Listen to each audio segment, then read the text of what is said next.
112 में। और बात करते हैं स्थानीय नेताओं की, जिन्होंने ज़मीनी कार्यकर्ता से आज जिला महामंत्री पद तक का सफ़र उन्होंने तय किया है और दम रखते हैं आज क्षेत्र की जनता में और क्षेत्र की जनता में प्रभाव छोड़ा है उन्होंने। और आज उनसे जानने की कोशिश करेंगे कैसा उनका यह कार्यकाल रहा है और इस कार्यकाल के बीच में जनता का कैसा उन्हें प्यार मिल रहा है। और दावेदारी भी यहाँ पर उनकी आई है भारतीय जनता पार्टी की तरफ से कि वे भी प्रत्याशी के तौर पर यहाँ पर चुनाव लड़ने के नाम यहाँ पर क्षेत्र की जनता ने रखा है उनका। आज हम बात करने जा रहे हैं सुनील जैन, सोनू जैन, जो जिला महामंत्री हैं अल्पसंख्यक मोर्चा वाराणसी से। और इनका ये सफ़र बहुत ही सराहनीय रहा है, जनता के बीच में बहुत अच्छा इनका योगदान रहा है। जो साहित्यिक, सामाजिक, क्रीड़ा के क्षेत्र में इनका योगदान लगातार निरंतर करते चले जा रहे हैं। और इनकी भारतीय जनता पार्टी का वैसे भी एक स्लोगन रहा है कि सबका साथ, सबका विकास, सबका विश्वास। इन्हीं नारों के साथ में भारतीय जनता पार्टी लगातार कई वर्षों से कार्य कर रही है। आज हमारे बीच में सुनील कुमार जैन जी, सोनू जैन जी, आज उनसे चर्चा करते हैं उनकी कार्यकाल के बारे में, जिस तरह से जमीनी कार्यकर्ता होते हुए उन्होंने कार्य किया है। ये सबसे पहले उनका परिचय जानते हुए आज उनसे हम चर्चा करेंगे। सुनील जैन से सोनू भैया, बहुत बहुत आपका स्वागत है जीवीटी आवाज़ टीवी में। और जिस तरह से विधानसभा चुनाव का आगाज हो चुका है और आपने ज़मीनी कार्यकर्ता के तौर पर कार्य करते हुए आज जिला महामंत्री के पद तक पहुँचे हैं, इन सारी आपके कार्यकाल की हम उपलब्धियों को जानते हुए आपसे चर्चा करने की प्रयास करेंगे। सर, बहुत बहुत स्वागत। सबसे पहले आपका बहुत बहुत धन्यवाद। तो आज आपने मुझे अपने इस चैनल पे बुलाया और बात करने के लिए मुझसे अपना समय दिया। देखिए, भारतीय जनता पार्टी और भारतीय जनता पार्टी में प्रत्येक कार्यकर्ता कहीं ना कहीं भारतीय जनता पार्टी की रीति और नीति से प्रभावित होकर आता है। और जब वो रीति और नीति को देखता है और भारतीय जनता पार्टी के पितृ पुरुष पंडित दीनदयाल उपाध्याय, श्यामा प्रसाद मुखर्जी जी को जब वो पढ़ता है या समझता है, तो उसमें स्वयं राष्ट्र की भावना, देश प्रेम और कैसे राष्ट्र उत्तरोत्तर प्रगति करे, यह एक विश्वास आता है और वह स्वयं एक कार्यकर्ता हो जाता है। तो इसी भावना के साथ हम भी आज इस दल में कार्य कर रहे हैं और हमारा सौभाग्य है कि हमें एक ऐसे दल में कार्य करने का सौभाग्य मिल रहा है जो कहीं ना कहीं भारत को पुनः विश्व गुरु बनाने के लिए प्रयासरत है। सोनू भैया, जैसे प्यार से आप सोनू भैया बोलते हैं, मैं भी आपसे सोनू भैया ही बोल रहा हूँ। मैं जानना चाह रहा हूँ कि कितने वर्षों से आप वाराणसी विधानसभा क्षेत्र में कार्य कर रहे हैं? देखिए, मैं यदि अपनी सक्रिय भूमिका की बात करूं तो अभी गत 4 या 5 वर्ष हुआ है जब मैं बिल्कुल पूर्णकालिक के रूप में कार्य कर रहा हूं। नहीं तो अल्प समय के लिए कभी कभी हम एक लंबे समय से, आज मुझे लगभग 4 विधानसभाओं का अनुभव है, जब मैं जो भी भारतीय जनता पार्टी का प्रत्याशी रहा उनके समर्थन में हमने भारतीय जनता पार्टी के लिए वोट मांगा और उनके समर्थन में हमने इस क्षेत्र में कार्य किया। और पिछले 4 वर्षों से लगातार फुल टाइमर हम कार्य कर रहे हैं और पूरी वाराणसी विधानसभा क्षेत्र के 90 पंचायतों में हमने कहीं ना कहीं बूथ स्तर तक कार्यकर्ताओं के बीच जाकर कार्य किया। शुरू में बताएं कि जिस तरह से अभी देखने में आया है, क्योंकि इन 5 वर्षों के अंतर में जिस तरह से आप जनता के बीच में सभी मंचों पर आप खड़े हो रहे हैं और इन मंच के माध्यम से जब आपका संदेश जनता के बीच जाता है तो कैसी प्रतिक्रिया आती है जनता की, क्या उनके रहता है, क्या चाहती है जनता आपसे? देखिए, हमें वो एक कार्यकर्ता के रूप में देखती है। जनता का स्नेह हमें एक सक्रिय कार्यकर्ता के रूप में मिलता है। उन्हें हमें एक विश्वास दिखता है और कहीं ना कहीं जुड़कर वो हमसे बात करना चाहते हैं। क्यों? क्योंकि समन्वय, संपर्क और संवाद ये भारतीय जनता पार्टी की कार्यशैली है और इसी कार्यशैली को लेकर मैं कहीं ना कहीं जनता के बीच में, अपने कार्यकर्ताओं के बीच में या सामाजिक रूप से कहीं ना कहीं मुझे जाने का मौका मिलता है। क्योंकि भारतीय जनता पार्टी एकमात्र ऐसा दल है जो 365 दिन और 24 घंटे कार्य करता है। तो इसमें कार्यकर्ता को काम करने के लिए बहुत है, हमारे पास समय कम पड़ जाता है, पार्टी हमें इतना काम देती है। विधानसभा क्षेत्र बहुत बड़ा है और यहाँ पे लगभग मेरे ख्याल से 90 पंचायतें यहाँ पर स्थानीय हैं। इन 90 पंचायतों में जब आपका एक विधायक जितना घूमता है और एक स्थानीय छोटा कार्यकर्ता जब इस पंचायतों में जा रहा है 90 पंचायतों में, तो कैसा महसूस होता है आपको, कैसा लगता है इन पंचायतों में जाने के बाद? देखिए, हमें तो गौरव महसूस होता है। क्यों? क्योंकि हमारे पास आज यहाँ पर विधायक नहीं है, पर हमारे पास सरकार है। सरकार की हितग्राही मूलक योजनाएं अंतिम छोर पर बैठे अंतिम व्यक्ति के लिए चलाई जा रही हैं और हमें तो तब अच्छा लगता है जब हम उन योजनाओं की चर्चा करने के लिए अंतिम छोर पर बैठे अंतिम व्यक्ति तक जाते हैं। तो कहीं ना कहीं हमारी सरकार के प्रति उस व्यक्ति का जो विश्वास है वो हमें प्रेरणा देता है, स्वस्फूर्त हमें कार्य करने के लिए प्रेरित करता है। क्यों? क्योंकि सरकार उत्तरोत्तर सिर्फ और सिर्फ सेवा के क्षेत्र में कार्य कर रही है। आज जैसे युवाओं में सबसे चर्चित और सबसे ज़्यादा चाहने वाला नाम सोनू जैन बना है। अब जिस तरह से यहाँ पे विधानसभा चुनाव के आगाज हो चुका है और इसमें विधानसभा चुनाव में मैं जिस तरह से मेरा सर्वे है और मैं देखने में आ रहा है कि युवाओं की एक उत्साहता है कि सोनू जैन आगे दावेदारी यहाँ पर रख सकते हैं और एक प्रबल दावेदारी इनकी हो सकती है और हो सकता है कि क्षेत्र के विधायक के रूप में आपको फिर से देखा जा सके। इन संभावनाओं में आप कहाँ तक अपने आप को यहाँ पर उचित समझते हैं? देखिए, भारतीय जनता पार्टी में जिम्मेदारी ली नहीं जाती, भारतीय जनता पार्टी में जिम्मेदारी दी जाती है। एक चाय बेचने वाले व्यक्ति को भारतीय जनता पार्टी ने देश का प्रधानमंत्री बना दिया, आदिवासी वर्ग से आने वाली एक महिला को महामहिम बना दिया, और ना जाने इतने कितने हमारे पास उदाहरण हैं कि एक बहुत छोटे से छोटे कार्यकर्ता को भी देश के सर्वोच्च पद पर अगर किसी ने बैठाला है तो भारतीय जनता पार्टी है। इसलिए मैं ना तो कहीं अपनी दावेदारी करता हूं और ना मैं कहीं ना कहीं दावेदारों की सूची में अपने आप को मानता हूं। नहीं, यदि आपको क्षेत्र की जनता और युवाएं, माताएं, बहनें ने आशीर्वाद दिया है कि आप हमारे प्रतिनिधि बनकर के यहाँ के विधायक बने और विधायक बन के हमारी सेवा के लिए आप समर्पित हों और सामने आए, तो इन्हीं परिस्थितियों में आपका क्या रहेगा? नहीं, ये मैं सिर्फ और सिर्फ अपने दल के ऊपर, अपने नेतृत्व के ऊपर और हमारे जो वरिष्ठ भारतीय जनता पार्टी के हमारे साथ हैं, ये सिर्फ यही लोग तय करेंगे कि आगामी समय में हमारा विधायक कौन होगा। हम पर विश्वास जताएंगे तो निश्चित उनके विश्वास पर खरा उतरने का प्रयास करेंगे, पर हम ही इस लायक हैं ऐसा नहीं है। हमारा संगठन जो तय करेगा, हमारे वरिष्ठ जो तय करेंगे और क्षेत्र की जनता का विश्वास हम पर है तो निश्चित सामने आएगा और कहीं ना कहीं इस लायक अगर हम होंगे तो इस क्षेत्र का प्रतिनिधित्व करने का हमें सौभाग्य मिलेगा।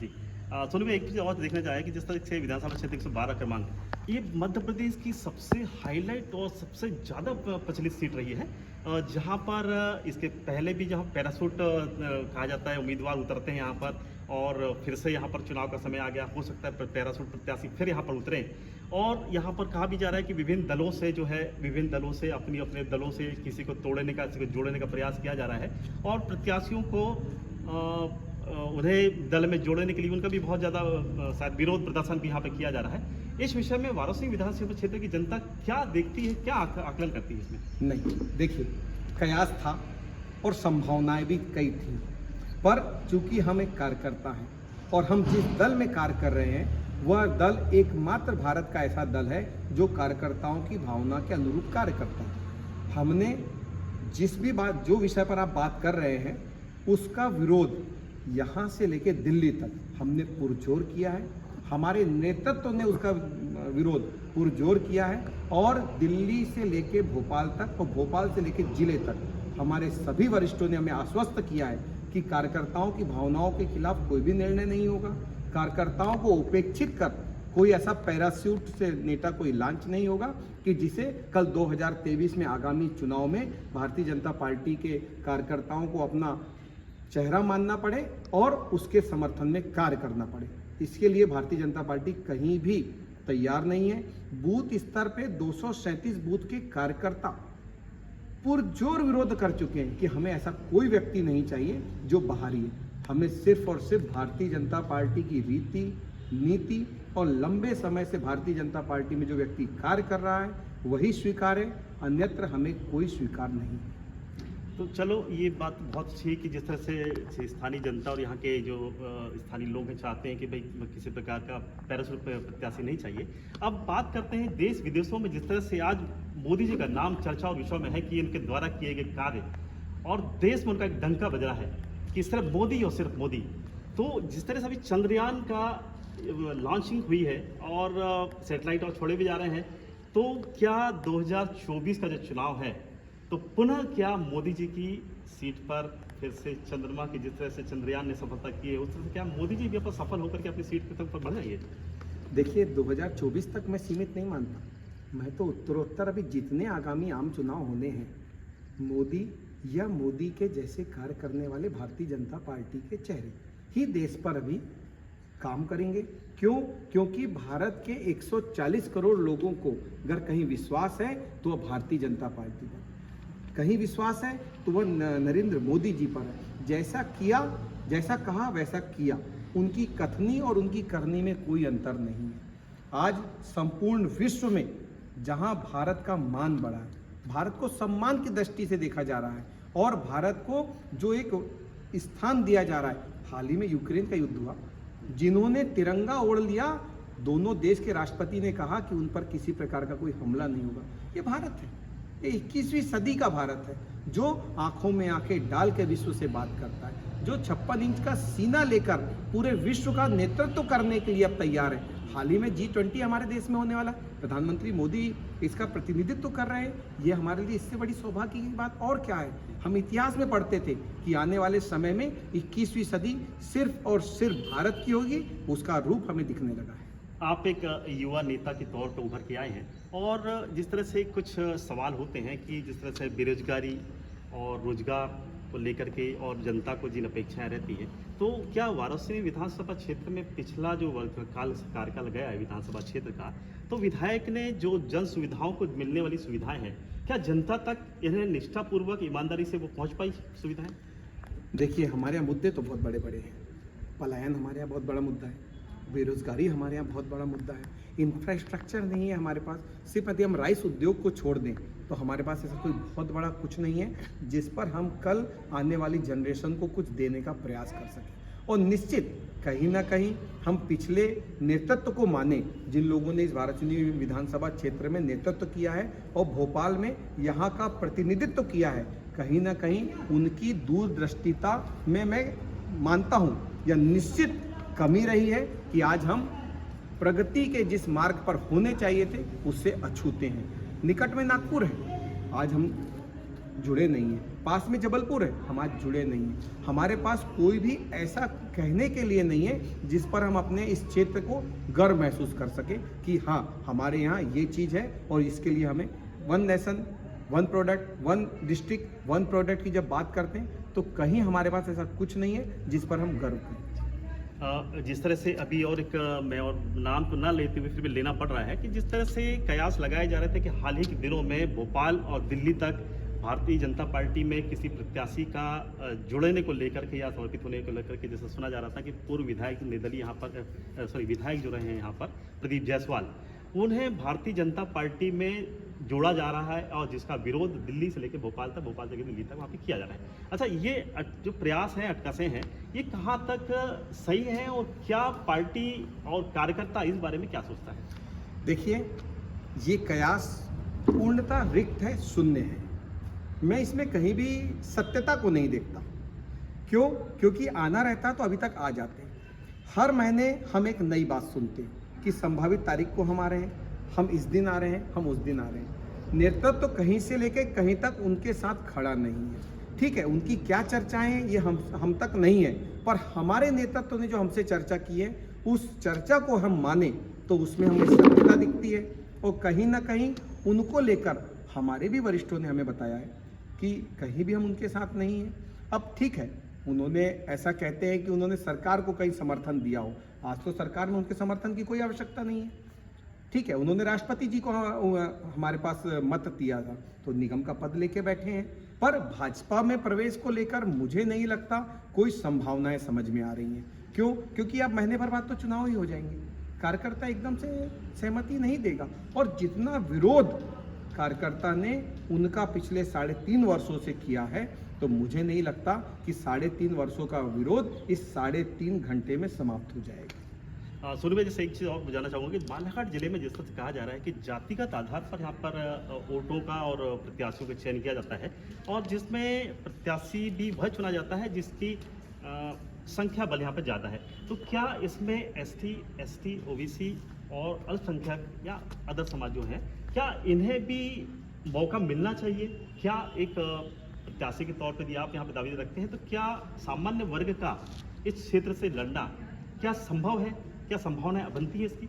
नहीं, देखिए, ये सोशल इंजीनियरिंग है। हर जातिगत आधार पे हर व्यक्ति को बैलेंस करना, उनका समान उपयोग करना और कहीं ना कहीं उन्हें प्रतिनिधित्व देना, ये प्रत्येक दल का कार्य होता है। इसलिए मैं यहाँ ये नहीं कहता कि ये सामान्य से आएगा कि OBC से आएगा कि किस वर्ग से आएगा, पर कहीं ना कहीं भारतीय जनता पार्टी जिस व्यक्ति में अपना भविष्य देखेगी, जात हमारे लिए बहुत छोटा है। हमारे जो कार्य करने वाले व्यक्ति हो ना, ठीक है, जो रिजर्व क्लास है वहाँ पे रिजर्व क्लास के व्यक्ति होंगे, पर जहाँ पे आरक्षण नहीं है वहाँ सर्व समाज में ऐसा व्यक्ति जिसे कहीं समाज के दायरे में ना बांधा जा सके, ऐसे व्यक्ति को भारतीय जनता पार्टी प्रतिनिधित्व करने का मौका देगी, मैं ऐसा मानता हूँ। अच्छा, बात करते हैं हम सोनू जैन की, सोनू भैया की, कि अब विधानसभा चुनाव करीब है और क्षेत्र की जनता, 90 पंचायतों की जनता, जहां पर आप हर मंच पे आप उपस्थित हुए हैं और उनका प्यार आशीर्वाद आपको प्राप्त हुआ है। अब आपका रुझान क्या बनता है? क्या आपकी जनता ने यदि आपको मौका दिया क्षेत्र में, तो क्या आप तैयार हैं इस क्षेत्र की जनता की सेवा के लिए? देखिए, मेरी स्वयं की तैयारी कोई मायना नहीं रखती। मेरा नेतृत्व, हमारा दल और हमारे लोग और हमारे जो वरिष्ठ नेतृत्व है, अगर ये विश्वास जताएगा तो निश्चित हम तैयार रहेंगे, पर इनका विश्वास नहीं है तो मेरा स्वयं का कोई ऐसा मन में अभी लालसा भी नहीं है कि मुझे अभी प्रतिनिधित्व करना है। हाँ, ये तय है कि आने वाले समय में सक्रिय राजनीति करना है, एक लंबे समय तक राजनीति करना है। भारतीय जनता पार्टी मुझ में जो अच्छा सोचेगी, मेरे लिए उतना अच्छा दायित्व तय करेगी और उतना अच्छा दायित्व देगी। पर संगठन को छोड़कर, संगठन को तोड़कर या वरिष्ठों को छोड़कर मैं कोई निर्णय नहीं लूँगा। पार्टी मेरे साथ है, मैं पार्टी के साथ हूँ, क्योंकि मैं पार्टी का एक कार्यकर्ता हूँ। मैं निर्णायक नहीं हूँ। निर्णय लेने वाले बैठे हैं, वो जब मुझ पर निर्णय लेंगे मैं तब उनके निर्णय में हामी भरूँगा। पर मतलब मैं ये समझूं कि आने वाला समय आप पे यदि कोई जवाबदारी दी जाती है और उस जवाबदारी को लेने के लिए आप 100% तैयार हो चुके हैं? निश्चित मेरे कंधों पर जितना बोझ उन्हें लगता है कि भार सहने की क्षमता है, यदि वो मुझे दायित्व दिया जाएगा तो निश्चित उस दायित्व को मैं स्वीकार करूंगा। ये थे माननीय श्री सोनू जैन, सोनू भैया, जिला महामंत्री अल्पसंख्यक मोर्चा वाराणसी, जिन्होंने बेबाक अंदाज से वाराणसी विधानसभा क्षेत्र के बारे में उन्होंने बताया कि जिस तरह से तैयारियां पे हो रही हैं और विभिन्न दलों के प्रत्याशी अपनी अपनी तैयारी कर रहे हैं, तो एक दावेदारी सोनू भैया की यहाँ पर हो चुकी है और वो भी तैयार है कि जनता की सेवा के लिए कमर बांध कर तैयार हो चुके हैं। अब सिर्फ प्रतीक्षा है तो भारतीय जनता पार्टी के उच्च स्तरीय नेताओं की, प्रतिनिधियों की, कि वे अब अपना आशीर्वाद सोनू भैया पे किस तरह से बना के रखते हैं। इन्हीं अपेक्षाओं के साथ वाराणसी से कैमरामैन विजय एड़े के साथ प्रफुल्ल कुमार चित्री, जेबीटी आवाज़, वाराणसी, बालाघाट।